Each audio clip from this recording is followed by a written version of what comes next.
Travel with পিয়াসে স্বাগত। চলুন নতুন একটা জায়গায় ঘুরে আসি। আমি চেষ্টা করি সবসময় নতুন নতুন জায়গা খুঁজে বের করা এবং সেগুলো দর্শন করার। আজকে যে জায়গাটা আসছি সেটা হচ্ছে প্রকৃতি নিয়ে গোছানো একটা জায়গা, যেখানে প্রকৃতি নিজেকে তুলে ধরেছে আপন মহিমায়। জায়গাটা কিন্তু ময়মনসিংহের খুব কাছে, খুবই স্বল্প দূরত্বে, দারুণ একটা জায়গা। আপনার দারুণ একটা মুহূর্ত কাটবে এই জায়গাটাতে এলে। আমি গেছি জলছত্র মধুপুরে। মধুপুর গড়ের মাঝখানে একটা জায়গা আছে জলছত্র বলে, সেই জায়গাটাতে একটা হিন্দু মন্দির আছে, সেটা হচ্ছে জলছত্র হরিশোভা মন্দির। এখানে হরিশোভা মন্দির আছে, রাধাকৃষ্ণের মন্দির আছে, দুর্গা মন্দির আছে, কালী মন্দির আছে। দারুণ একটা জায়গা।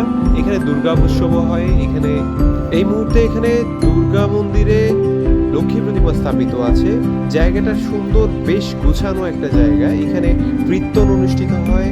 বেশ বড় খোলামেলা একটা জায়গা, সবুজের মাঝখানে একটা জায়গা। আমার বেশ ভালো লাগছে এখানে এসে। এখানে যে পরিবেশটা শান্ত নীরব, কোথাও লোকজন নেই, একদম শান্ত নীরব পরিবেশ। আমার বেশ ভালো লাগলো এই জায়গাটাতে এসে। আপনাদের যদি সময় হয় তাহলে ঘুরে আসবেন হরিশোভা মন্দির জলছত্র। ধন্যবাদ।